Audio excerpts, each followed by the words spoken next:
Fear is a fascinating feeling. Fear is something that has helped our ancestors stay safe for a long time. When we feel fear, it makes us want to run away from danger or fight to protect ourselves. It also helps us avoid things that could hurt us or cause us to die before our time. However, this tool that has helped us survive can also prevent us from trying new things, taking risks, and stepping out of our comfort zone to become more well-rounded individuals. Fear is a feeling that happens when we think something might hurt us or be dangerous. It is a basic natural instinct that is ingrained in us, meant to keep us safe from danger. However, in our complicated lives today, fear often comes from worries, uncertainties, and how we think about possible bad things happening, rather than immediate physical dangers. We will be talking about this other thing that scares people. Don't let the future bother you. If necessary, you will face it using the same logical tools that currently help you deal with the present. To the Stoics, fear was not something that came from outside of us. They believed that it was something we created ourselves through our thoughts, feelings, and experiences. According to the Stoics, fear doesn't come from the things happening in the world, but from how we think and judge about them. Instead of being very afraid, the Stoics accepted their fears as something that is a natural part of being human and makes up our identity. They believe that our fear is not an unbeatable enemy hiding in the dark, ready to control our thoughts and actions. Instead, they thought of it as a psychological phenomenon that we can learn to recognize, understand, analyze, and deal with wisely. But it's important to know that not all fear is bad for us. In simple terms, nobody wants to get hit by a car because they are not afraid enough to avoid walking on the highway. The Stoics did not think it was a good idea to completely get rid of fear. Instead, they understood that feeling afraid can actually be helpful in staying safe and making smart choices. They were cautioning people about being scared for no reason. This fear comes from wrong thoughts and misunderstandings, and makes people worried and upset when they don't need to be. The idea that fear comes from how we see things means that fear is just how we feel when we think something bad might happen to us, like getting hurt, losing something, or things not going our way. Seneca, a famous philosopher who followed Stoic principles, expressed the idea that we often feel more pain in our minds than in actual life situations. Imagine, just for a second, that you are standing on a really high hill. The steep cliff might make people feel scared. But does the cliff itself make us scared? The Stoics believe that it's not the cliff, but how we think of falling from it that makes us afraid. When we realize that it's safe to stand on the edge without falling, our fear goes away. The ancient Stoics thought that to conquer fear, we should think about our fears and decide if they are reasonable or not. If they are reasonable, then we should be worried. But if they are not, then our worries are just because we are seeing things in a wrong way. Thinking that we can overcome fear is the first step in changing how we deal with it. Instead of being controlled by fear, we can learn to understand and manage it. You can control your thoughts and feelings, but you cannot control things that happen around you. Understand this, and you will discover inner power. The practice of objective judgment. Many people think that our ability to form opinions about what we go through is what makes us different from other animals.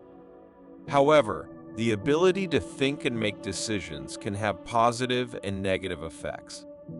On one hand, it helps us solve difficult problems, make plans, tell stories, and find connections between different pieces of information. It helps us understand the world better. However, sometimes our opinions can be influenced by bias. We may see connections that don't actually exist, and our understanding of reality can be distorted by misunderstandings. Unfortunately, these misconceptions can cause us a lot of unnecessary pain and worry. But how does this relate to fear? As we said before, fear mostly comes from how we see the world, not from the actual world itself. So, if that's true, it's simple to understand that when we make wrong judgments, our internal fears start to show up.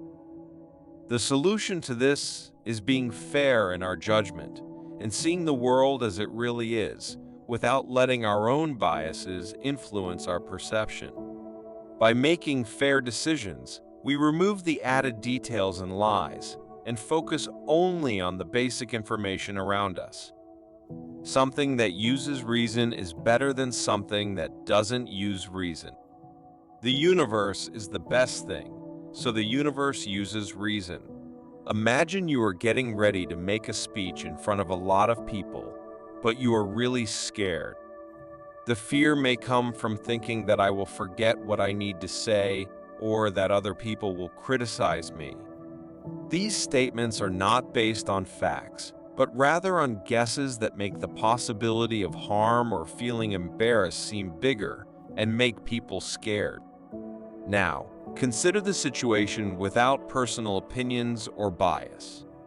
Basically, you are just talking to a bunch of people, nothing else. All the extra scary things you are worried about are not actually happening. They are just in your imagination. Using your own judgment does not mean you should disregard the possible results. This means that you should make decisions based on real information, not on worst-case scenarios or guesses without evidence. It helps you figure out the difference between what is actually happening and what your mind is afraid might happen. As we keep doing it, it becomes easier. We get better at noticing our judgments and stopping them. Eventually, it becomes a habit, and we do it automatically. Stay focused on your own matters and remember that what others have is their responsibility, not yours. The power of negative visualization. There is another method that may seem surprising at first. And even though being alone may make us feel more scared instead of making us feel less scared, if we use good judgment, it can help us confront the things we fear and realize that we can overcome them without being disturbed. Negative visualization is a technique used by Stoics called premeditatio malorum, which means thinking about and preparing for bad things that could happen. This is about thinking ahead and imagining the worst things that could happen. It also involves accepting that these things might actually happen. At first, some might think this practice is too negative and doesn't help, but the Stoics believed it was helpful in controlling our fear and becoming stronger against it. The method is about thinking about things that could go wrong.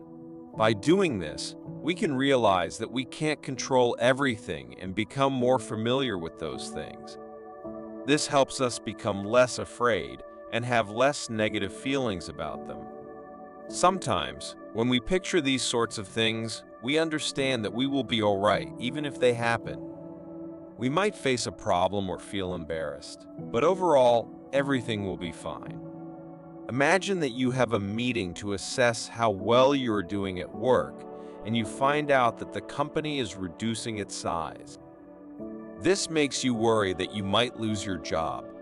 You can use negative visualization to imagine what might happen in detail. You can think about when you find out about something bad happening, how it might affect your money, and what you would do to find a new job. When you think about it, you'll see that even though it may be difficult, it's possible to survive, and there might even be chances to grow and succeed. Practicing acceptance. The old Stoics also believed in the idea of agreeing to things that happen. In Stoicism, acceptance means being able to understand and make peace with things around us that we cannot change. I want to clarify that accepting something doesn't mean simply giving up or doing whatever the world tells us to do. This means that we should be able to see our situation clearly and understand that it is what it is. Instead of wasting time wishing for something different, we should accept it. From here, we can continue with a clear understanding of our surroundings, concentrating on our own actions and what we can manage. As we grow, we learn to accept things we can't control and stop resisting them. Fear is a common type of resistance. We can come up with a way to show the idea that is easy to understand. Think about the two situations below. We're going to a friend's birthday party, but the cars ahead are not moving, so we are stuck and cannot go forward. As we approach the traffic, we start to think we might be late and feel a little frustrated.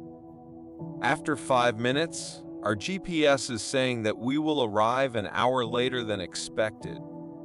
The feeling of frustration has turned into anger, and we are now stuck in traffic, feeling upset about things we can't change. We are going to a friend's birthday party, but the cars are not moving because there are too many on the road. Being late is not something we like, but we know that traffic is normal when we drive. It is not realistic to expect to never experience it. We also understand that we cannot control the traffic. We can choose how we react to it. So we understand and acknowledge the situation, and then we try to figure out what actions we can take. We send a message to our friend, telling them we might arrive a little late. Then, we play a podcast to help us wait. If we have many small moments like this and keep experiencing them throughout our lives, it's clear that accepting things can make us happier, less stressed, and less afraid. Also, think about the feeling of being turned down or not accepted by others. You may be scared to apply for a job or ask someone out on a date because they could reject you. You cannot control whether someone rejects you or not. It depends on their choices, which you cannot change. When you agree to this, you understand that being turned down might happen, but it doesn't mean you are not valuable or skilled. Acceptance in this situation helps lessen the worry of being turned down. Cultivate mindfulness and presence. Mindfulness is a popular way to control our thoughts and emotions as the world around us gets busier, faster, and more distracting. However, being mindful in the Stoic practice doesn't just mean practicing meditation. It also means being fully aware and engaged in our lives. We shouldn't keep thinking about what happened in the past or worry about what will happen in the future. Instead, we should focus on the present moment and fully enjoy the experience. The old Stoics thought that a lot of our fears come from thinking too much about things that have already happened or worrying about what might happen in the future. According to Seneca, we often feel scared without actually getting hurt, and we tend to suffer more from our thoughts and fears than from actual situations. Our minds often get lost in thoughts about what could have been and what if things were different. These thoughts can make us feel scared, worried, and sorry about things we cannot change. In this situation, practicing mindfulness helps to stop the mind from wandering. Mindfulness helps us stay present and focused on what is happening right now. It keeps us grounded in reality and stops us from getting caught up in thinking about what might happen in the future or dwelling on things from the past that we can't change. This means that we should not forget about the past or the future, but instead we should think about them in a calm and thoughtful way, rather than being scared of what might happen or sad about things that have already happened. Imagine you are scared of talking in front of a lot of people and getting ready to give a talk. Your thoughts may quickly think of made-up situations, like forgetting what to say or making an error. Or it might remind you of times in the past when you didn't do well. These thoughts make us scared. But if you focus on the here and now, on your breath, the words you're saying, and how the audience is reacting, you can lessen the strength of that fear. Being aware and paying attention helps us recognize when our emotions like fear increase and decrease. We can watch our fears without getting caught up in them, which helps us to react with more clearness and calmness. The Stoics had a term for paying attention to our emotions and thoughts in a detached way. They called it prosoche. It means being mindful of our present feelings and thoughts.